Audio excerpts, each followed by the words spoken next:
era batuke kumanya awuliriza essaala zaffe.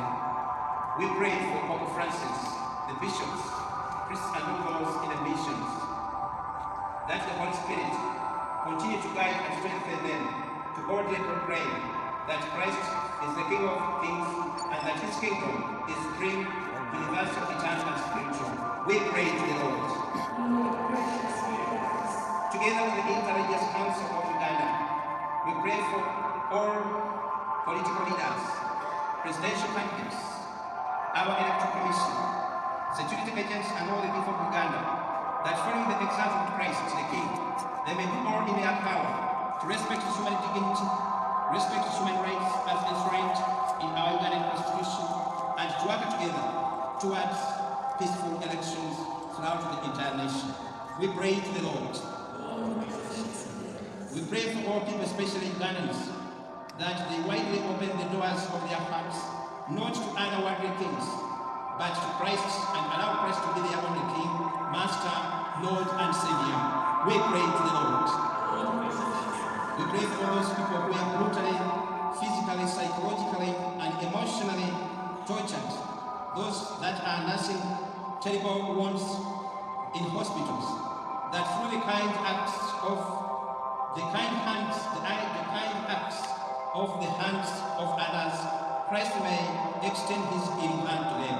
We pray to the Lord.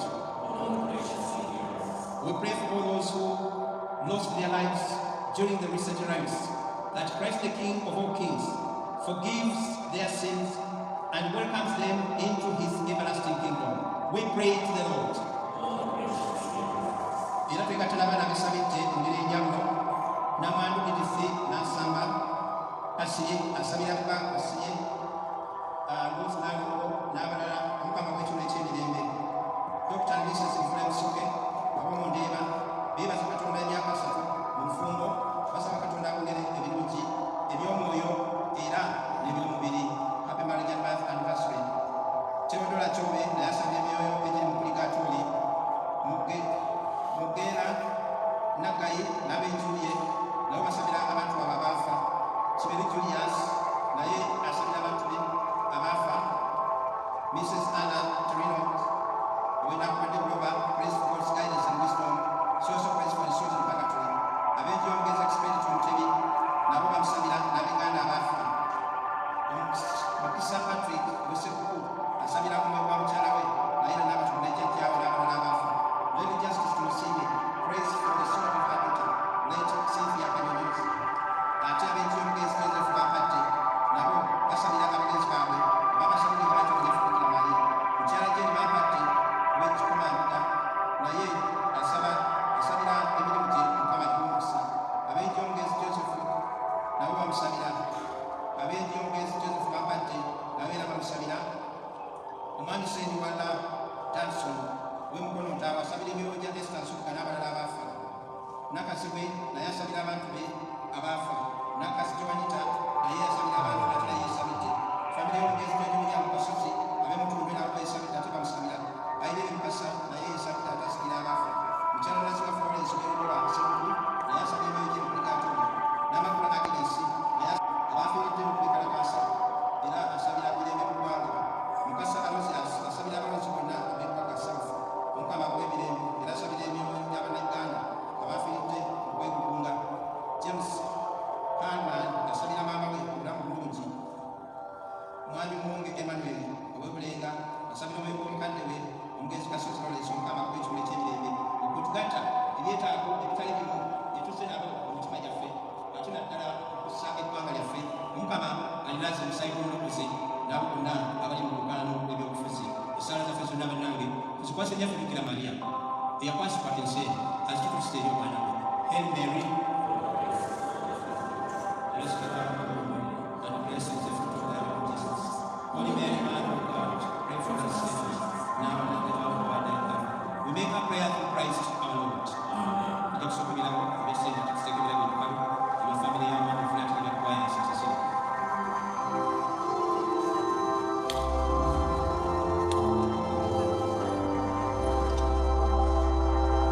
Tusitukane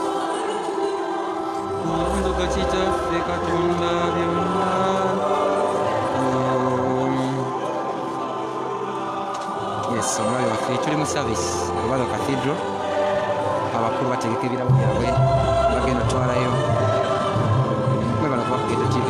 Thank you for being on Ghetto TV.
Jesus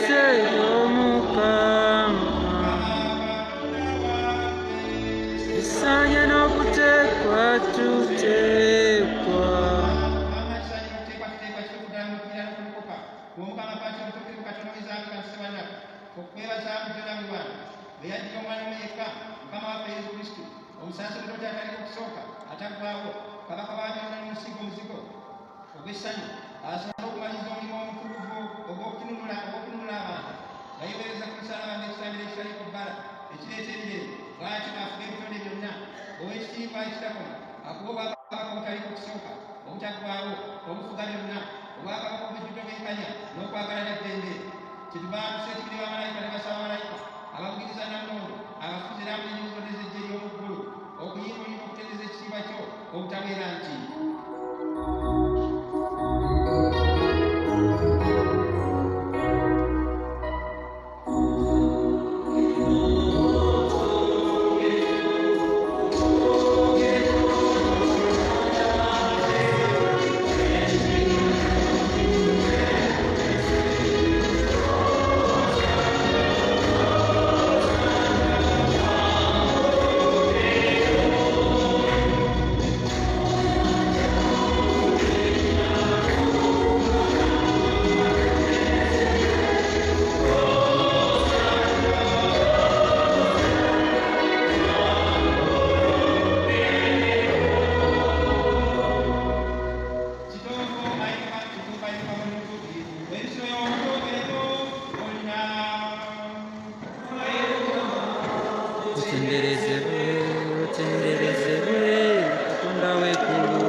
ebyagala bikolebwa mu nsi nga bwe bikolebwa mu ggulu.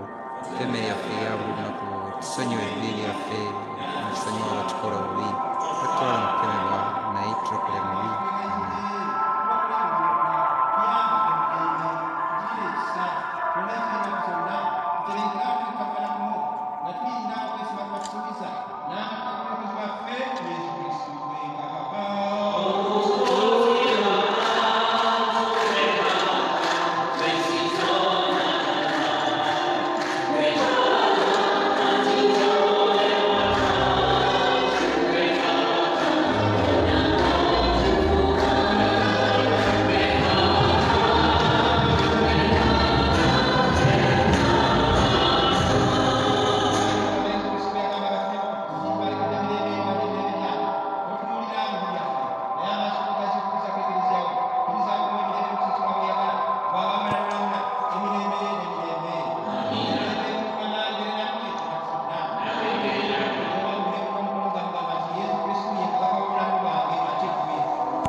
Twebaze Mukama. Omukama alituula kabaka emirembe gyonna. Omukama aliwa abantu be omukisa n'eddembe. Tukwengayiriranga Mukama nga bwe tufunye emmere eno tumusangu ne tafa. Tuwe ffe abeetenda okukwata ebiragiro bya Kristo kabaka wa byonna, tusobole okubeera wamu naye ennaku zonna mu bwakabaka bw'omukulu. Tukusaba Mukama Kristo Mukama waffe.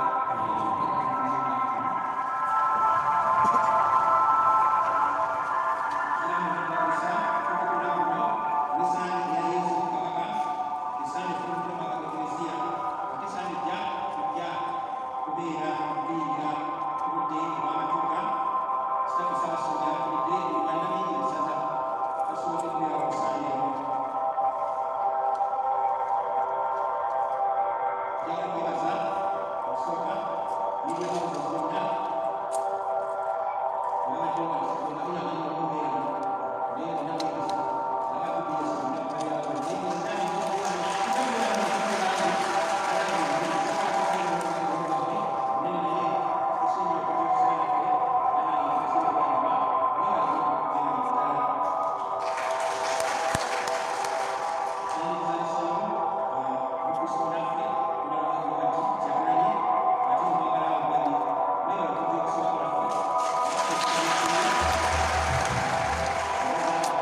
Utiko mwaka wa 1997 mwanzo wa 1998 ugena muziki wa Fukule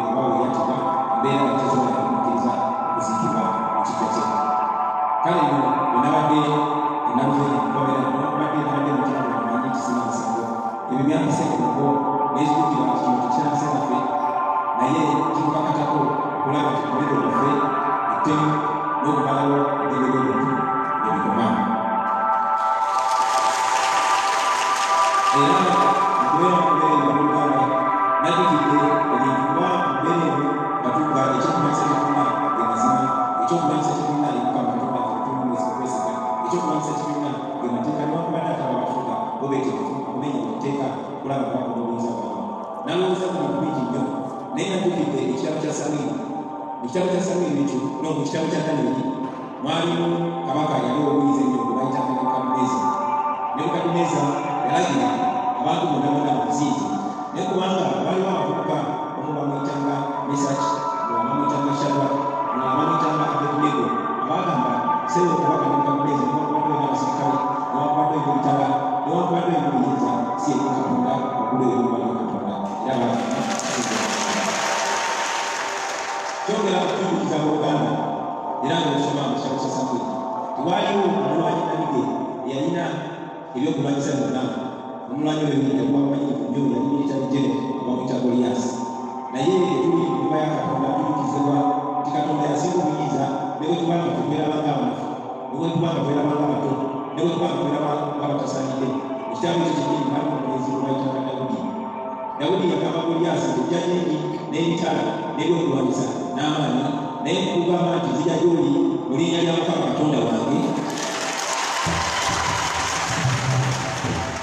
Era ng'ajagala okubazaamu amaanyi mwana baganda bange abawulira nga bakubiddwa, abawulira nga banafuye, abawulira nga balimu amaanyi, ategeeza nti Katonda gwe tusinza akyali mulamu.